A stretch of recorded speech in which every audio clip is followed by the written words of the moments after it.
দেখুন বন্ধুরা, আমাদের কোয়ালিটি ডিপার্টমেন্টে কীভাবে চেকিং করা হয়। এই যে এই আন্টি রয়েছে, চেকিং করছে। এদিকে মনীষ ভাই চেকিং করছে। এখানে সমস্ত কোয়ালিটি সম্পূর্ণ কাজ করা হয়। এখানেও চেক করছে, এখানে লাইট চেকিং করছে।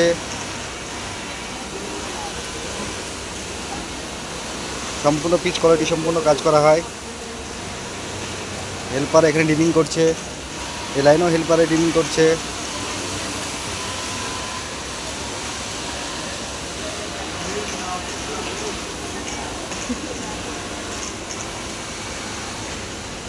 और मनीष भाई, घंटे में कितना पीस करके चेक करते हो आप?